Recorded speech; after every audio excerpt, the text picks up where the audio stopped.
بسم اللہ الرحمن الرحیم الم تر الی الذین اوتوا نصیبا من الکتاب یشترون الضلالة ویریدون ان تضلوا السبیل واللہ اعلم باعدائکم وکفی باللہ ولیا وکفی باللہ نصیرا من الذين هادوا يحرفون الكلم عن مواضعه ويقولون سمعنا وعصينا واسمع غير مسمع وراعنا ليا بألسنتهم وطعنا في الدين ولو أنهم قالوا سمعنا وأطعنا واسمع وانظرنا لكان خيرا لهم وأقوم ولكن لعنهم الله بكفرهم فلا يؤمنون إلا قليلا صدق اللہ مولانا العظیم الصلاة والسلام علیک یا سیدی یا رسول اللہ وعلی آلک واصحابک یا سیدی یا نبی اللہ الصلاة والسلام علیک یا سیدی یا نبی اللہ وعلی آلک واصحابک یا سیدی یا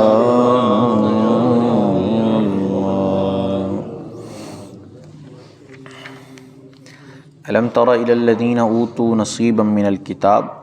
کیا تم نے انہیں نہ دیکھا جن کو کتاب سے ایک حصہ ملا، یشترون الضلالہ گمراہی خریدتے ہیں، ویریدون ان تضلوا السبیل اور چاہتے ہیں کہ تم بھی راستے سے بہک جاؤ۔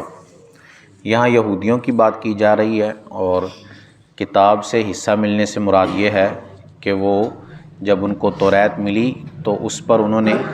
اس کو پا کر حضرت موسیٰ کی نبوت پر تو ایمان لے آئے، لیکن اس میں جو حضور علی وقار صلی اللہ تعالیٰ علیہ وسلم کی نبوت کی نشانیاں تھیں ان کو انہوں نے چھوڑ دیا۔ تو اسی لیے فرمایا کہ انہیں کتاب کا ایک حصہ ملا اور اس پر جو ہے وہ انہوں نے عمل بھی کیا، اس میں بھی بہت ساری خرابیاں کیں، البتہ نبوت مان لی حضرت موسیٰ کی، لیکن سیدنا ہمارے آقا صلی اللہ تعالیٰ علیہ وسلم آپ کی نبوت کے وہ منکر ہو گئے، حالانکہ وہ نبوت جو ہے یہ بھی توریت کے اندر ہی بیان کی گئی۔ تو انہوں نے کچھ حصہ توریت کا مانا اور کچھ حصہ جو ہے وہ اس کو چھوڑ دیا، اور اس کے بدلے جو ہے وہ گمراہی خرید لی۔ تو یہی تذکرہ جو ہے وہ اس آیت کے اندر کیا گیا ہے۔ واللہ اعلم باعدائکم وکفی باللہ ولیا وکفی باللہ نصیرا، اور اللہ خوب جانتا ہے تمہارے دشمنوں کو، اور اللہ کافی ہے والی، اور اللہ کافی ہے مددگار۔ یہ حضور صلی اللہ علیہ وسلم سے خطاب ہے اور مسلمانوں سے کہ اللہ عز و جل تمہارے دشمنوں کو جانتا ہے، اور اس نے تمہارے لیے ان دشمنوں کو واضح بھی کر دیا ہے۔ جگہ جگہ پر اللہ عز و جل نے بتایا ہے کہ فلاں مسلمانوں کا دشمن ہے، شیطان کو دشمن کہا ہے، کافروں کو، منافقوں کو دشمن کہا ہے۔ تو کیونکہ اللہ عز و جل سب سے بڑھ کر جو ہے وہ علم رکھنے والا، جاننے والا ہے، تو اس نے جس کو دشمن فرما دیا ہے وہ واقعی ہمارا دشمن ہے۔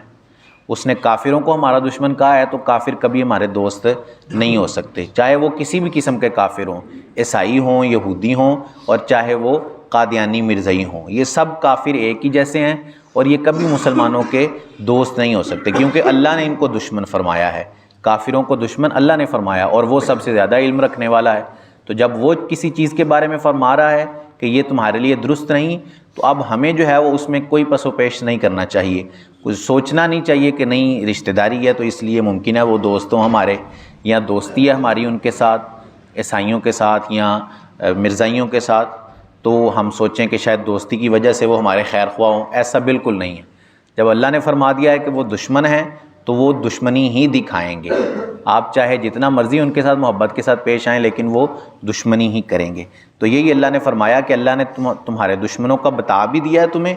تو اب تم اللہ پر توکل کرو اور اس سے مدد مانگو، کیونکہ وہی سب سے بہتر مدد فرمانے والا ہے۔ من الذین ہادوا یحرفون الکلم عن مواضعہ، کچھ یہودی ایسے ہیں کہ کلاموں کو ان کی جگہ سے پھیر دیتے ہیں، وَيَقُولُونَ سَمِعْنَا وَعَصَيْنَا وَاسْمَعْ غَيْرَ مُسْمَعٍ وَرَاعِنَا، اور کہتے ہیں ہم نے سنا اور نہ مانا،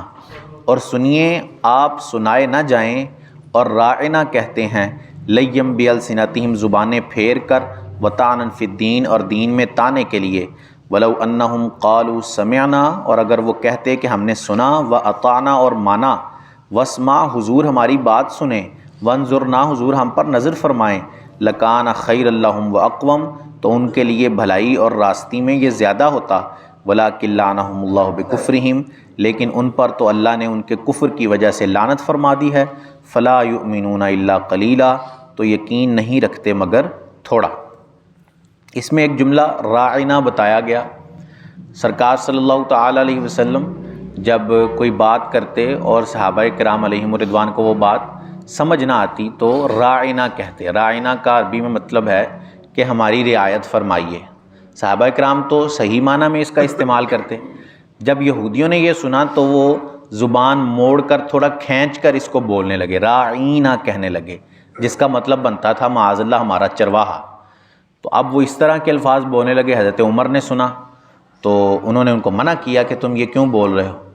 تو وہ کہنے لگے کہ ہم آپ کی مجلس میں جب آپ کے ساتھی ہوتے ہیں سرکار کی مجلس میں تو وہ بھی راعینا کے لفظ بولتے ہیں، تو ہم نے کہہ دیا تو کیا مسئلہ ہے؟ حالانکہ صحابہ کرام جو ہے وہ صحیح معنی میں اس کا استعمال کر رہے تھے کہ ہماری رعایت فرمائیے، دوبارہ سے اگر یہ بات ارشاد فرما دیں تاکہ ہم سمجھ سکیں، لیکن یہ یہودی جو تھے یہ اس کو غلط معنی میں استعمال کرتے تھے۔ تو حضرت عمر نے عرض کی حضور کی بارگاہ میں آ کر، تو اس وقت اللہ عز و جل نے وہ دوسری آیت کہ یا ایھا الذین آمنوا لا تقولوا راعنا، اے ایمان والو راعنا نہ کہو بلکہ کہو وقولوا انظرنا، کہ اے حضور ہم پر نظر فرمائیے کہ یہ بات دوبارہ سے دہرا دیجئے تاکہ ہماری سمجھ میں آ جائے۔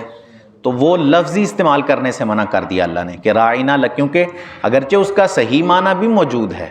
لیکن اس کا چونکہ ایک غلط معنی پایا جاتا ہے وہ یہودیوں کی زبان کے اندر، اس لیے جو ہے وہ اس لفظ کا استعمال ہی کرنا منع کر دیا۔ اس سے جو ہے وہ سرکار کی شان بھی کتنی واضح ہو جاتی ہے کہ کوئی ایسا لفظ، کوئی ایسی بات کہ جس میں شبہ بھی بے ادبی کا ہو وہ بھی سرکار کے لیے نہیں بولی جا سکتی ہے، اگرچہ اس میں صحیح معنی پایا جا رہا ہے۔ صحیح معنی، ایک لفظ کے دو معنی ہیں، ایک صحیح ہے ایک غلط ہے، وہ لفظ حضور کے لیے نہیں بولا جا سکتا اگرچہ اس کا صحیح معنی موجود ہے، کیونکہ اللہ نے راعنا وہ صحیح معنی بھی ہے لیکن غلط معنی بھی ہے، تو راعنا کہنے سے منع فرمایا خود کہ راعنا نہیں کہنا بلکہ انظرنا کہنا ہے۔ اور انظرنا بھی نہیں فرمایا بلکہ کہا کہ انظرنا کہنے کی بجائے پہلے ہی کان لگا کر سنو حضور کی بات، تاکہ تمہیں انظرنا کہنے کی بھی حاجت نہ پڑے، پہلے کان لگا کر سنو، بعد میں جو ہے وہ اگر پھر بھی سمجھ نہ آئے تو پھر جو ہے وہ انظرنا کہو تاکہ حضور اس بات کو دوبارہ دہرائیں۔ تو یہ یہودیوں کی عادت یہاں بیان کی گئی کہ یہ جو ہے وہ راعنا کے لفظ حضور کے لیے استعمال کرتے تھے، زبانیں اپنی موڑ کر معاذ اللہ حضور کی جو ہے وہ شان گھٹانے کے لیے یہ لفظ استعمال کرتے تھے، حالانکہ ان کی شان گھٹانے سے کوئی فرق نہیں پڑ سکتا۔ آگے اللہ فرماتا ہے کہ اگر یہ صحابہ کی طرح، جس طرح صحابہ حضور کی بارگاہ میں پیش آتے اور کہتے کہ یا رسول اللہ ہماری بات سنیے، ہم پر نظر فرمائیے، ہمارے لیے بات کو دوبارہ دہرائیے، اگر یہ اس طرح کے الفاظ استعمال کرتے تو یہ ان کے لیے زیادہ بہتر تھا، لیکن یہ اس طرح کے الفاظ استعمال نہیں کریں گے کیونکہ اللہ نے ان کے کفر کی وجہ سے ان پر لعنت فرما دی ہے۔ لعنت جب اللہ نے فرما دی ہے تو اب یہ سیدھی راہ کی طرف آ ہی نہیں سکتے، اب یہ بھٹکے ہی رہیں گے اور معاذ اللہ حضور کے بارے میں جو ہے وہ غلط باتیں کرتے رہیں گے، اور ان میں سے تھوڑے ہیں جو ایمان لاتے ہیں، باقی جو ہے وہ اور تھوڑے وہ چند ہی یہودیوں میں سے علماء تھے جو ایمان لے آئے، سیدنا عبداللہ بن سلام رضی اللہ تعالیٰ عنہ اور ان جیسے ایک دو اور اصحاب تھے جو ایمان لے آئے، باقی سارے جو ہے وہ کافر ہی رہے، اور یہ سب سے بڑھ کر جو ہے وہ مسلمانوں کے دشمن ہیں۔ لَتَجِدَنَّ أَشَدَّ النَّاسِ عَدَاوَةً لِلَّذِينَ آمَنُوا الْيَهُودَ، کہ تم لوگوں میں سے سب سے بڑھ کر دشمن ایمان والوں کا یہودیوں کو پاؤ گے۔ یہ اللہ نے بیان فرمایا ہے کہ یہودی سب سے بڑھ کر مسلمانوں کے دشمن ہیں، سب سے بڑھ کر جو ہے وہ مسلمانوں کے ساتھ دشمنی ہے۔ معاہدہ بھی کیا مدینے میں لیکن پھر بعد میں معاہدہ توڑ بھی دیا، سرکار نے ان کے ساتھ ایسی ایسی محبت فرمائی، ان کو جو ہے وہ امان دیا حضور نے۔ مدینے میں جب پہنچے حضور تو ان کے ساتھ معاہدہ کر کے ان کو امان دے دیا کہ آپ اگر ہمارے ساتھ مل کر رہیں گے تو ہم آپ کی حفاظت کریں گے دشمنوں سے، آپ پر اگر کوئی حملہ کرتا ہے تو اس کا مقابلہ ہم بھی کریں گے، اور اگر ہم پر حملہ کرے تو آپ بھی ہمارا مقابلہ ہمارے ساتھ دیجیے گا۔ لیکن جب مقابلے کا وقت آتا ہے تو ہر دفعہ جو ہے وہ یہ معاہدہ توڑ کر دشمنوں کے ساتھ، کافروں کے ساتھ مل جاتے۔ تو یہ سب سے بڑے دشمن ہیں، انہی کی عادت کا تذکرہ اس آیت کے اندر فرمایا ہے۔ اللہ عز و جل سے دعا ہے کہ اللہ عز و جل ہمیں قرآن کی صحیح فہم عطا فرمائے، آمین بجاہ خاتم النبیین صلی اللہ علیہ وسلم۔ اللہم صلی علی سیدنا و مولانا محمد معدن الجود والکرم وعلى آلہ واصحابہ وبارک وسلم۔ مالک کریم عز و جل نماز فجر ادا کرنا، درس کرنا، سننا اپنی بارگاہ میں قبول فرما، غلطیاں کوتاہیاں اپنے فضل و کرم سے معاف فرما،